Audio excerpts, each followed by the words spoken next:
Good morning student. Yesterday I was explained the partnership advantages. Today we are going to start about limitation. Limitation में first point है limited capital. Limited capital में आएगा considering the development and big size of modern industries and trade. The capability to raise large capital by partners is limited. There is a less scope for partnership firm to engage in large scale business activities and due to limited capital. The activities like research can not be undertaken. Okay, तो यहाँ पे क्या आता है, capital की limited capital आती है, पैसों की कमी. मतलब जी यहाँ पे एडवांटेजेस में हमने देखा था कि मोर कैपिटल बोला था, और यहाँ पे क्यों बोला कि लिमिटेड कैपिटल.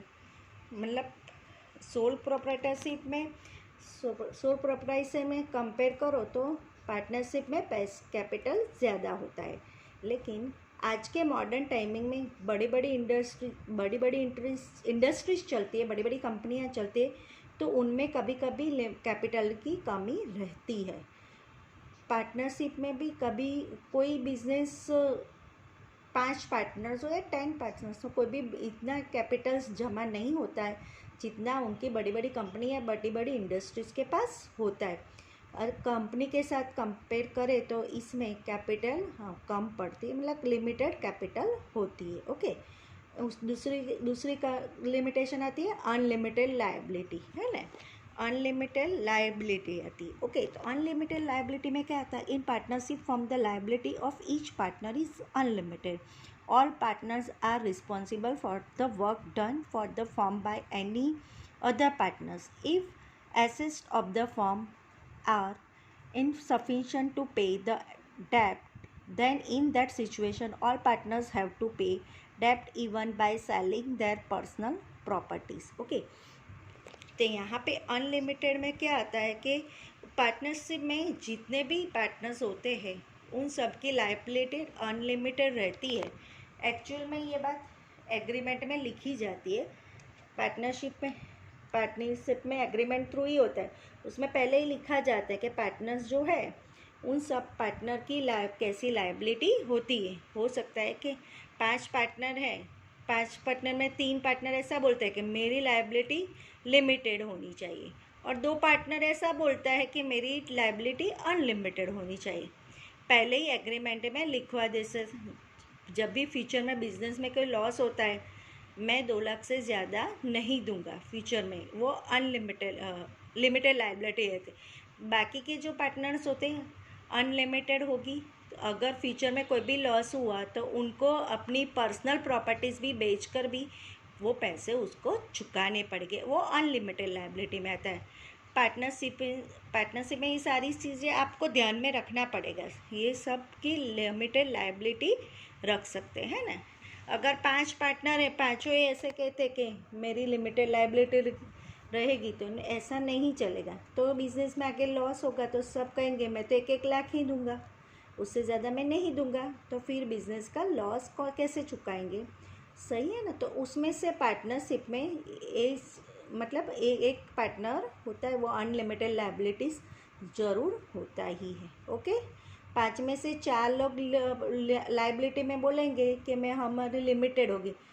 मतलब सिचुएशन के ऊपर डिपेंड होता है. ओके, 5 में से भी 4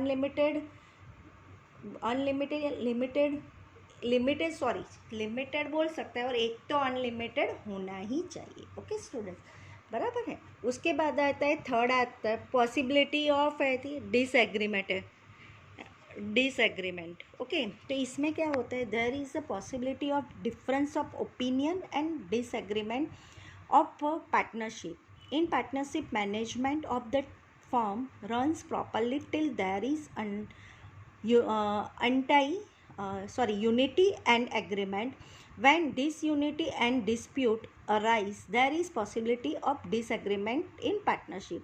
मतलब यहाँ पे क्या बताया कि जब भी कोई पॉसिबिलिटी होती है डिसएग्रीमेंट की. ओके, मतलब कोई पॉसिबिलिटी डिसएग्रीमेंट क्या होता है कि यहाँ पे सही बात है, पार्टनरशिप में एक भी कोई डिसीजन लिया जाता है, शायद एक पार्टनर डिसएग्री हो, है ना. कोई एक पार्टनर ओपिनियन बाकी से अलग हो, ऐसा पॉसिबल हो सकता है. इसकी वजह से कितनी बार पार्टनरशिप में यूनिटी नहीं रहते। पार्टनर में से मतलब 4 पार्टनर यहाँ बोल रहा है, एक पार्टनर ना बोल रहा है, तो चारों ने उसे मना तो लिया, हाँ बोल दो ना, सब पार्टनर है तो एक दूसरे को समझ ले, ऐसे। उस 5वें इंसान ने 5वें पार्टनर ने भी हाँ बोल दिया, तो हम सब ऐसा डिसीज़न लेते हैं। मन ही मन वह से हमेशा बोलता रहेगा, मुझे ज़बरदस्ती से ये मनवाई, उससे हाँ बोलवा दी, है ना। तो वो सारी चीज़ें मतलब possibility in disagreement in partnership रहती है, पॉसिबिलिटी। ये पॉसिबिलिटी वजह से क्या होता है, फ्यूचर में फिटनेस मतलब पार्टनरशिप टूटने के चांसेस ज़्यादा होते हैं ना, फ्यूचर में पार्टनरशिप टूटने के चांसेस ज़्यादा होते हैं।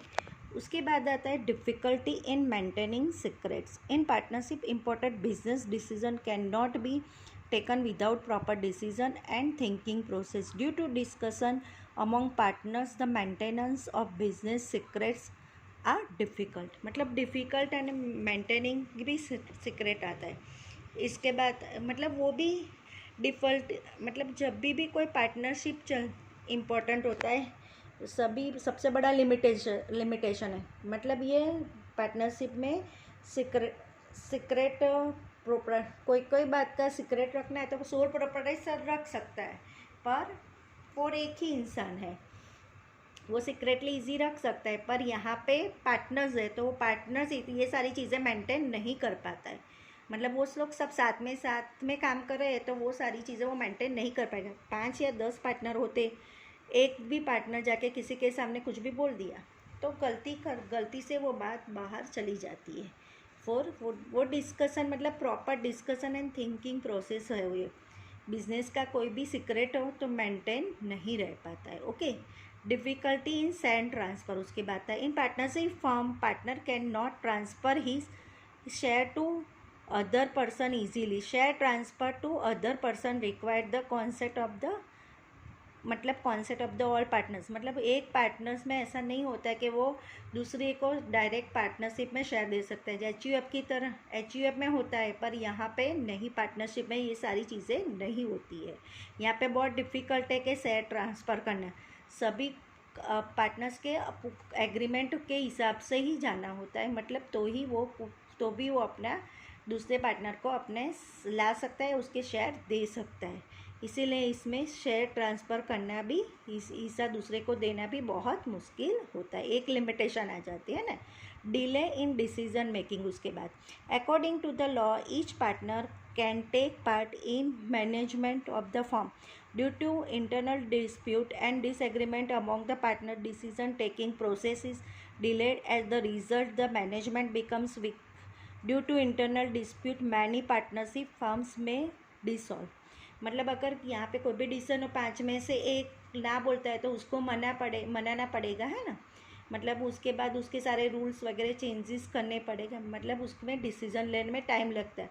सोल प्रोप्राइटरशिप में वो डायरेक्टली एक ही पर्सन है तो वो खुद ही हाँ के ना वो खुद ही डिसीजन लेता है तो वो इजीली कर सकता है। पार्टनरशिप में सबकी सलाह मंजूरी सबका, उसकी यहाँ पे लिमिटेशन आ जाती है ना। फिर उसके बाद आता है short life span. For the reason of death, insolvency और loss of mental balance of any partner the partnership comes and end। मतलब यहाँ पे कोई पार्टनर्स की एंड मतलब मौत हो जाती है, डाई हो जाती है, कोई पार्टनर्स अलग हो जाते हैं कोई किसी कारण के सर, अगर डेथ ना हो तो किसी मतलब उसका बेटा उसके यहाँ पार्टनर नहीं बन सकता है, समझो पूरी पार्टनरशिप ख़त्म हो जाती है ना, वो पार्टनरशिप ऑलरेडी ख़त्म हो जाती है। तो यहाँ पे ये पार्टनरशिप की लिमिटेशन ख़त्म हो जाती है। टाइप्स ऑफ पार्टनर्स, तो next video I will explain you types of partners. Okay students, thank you.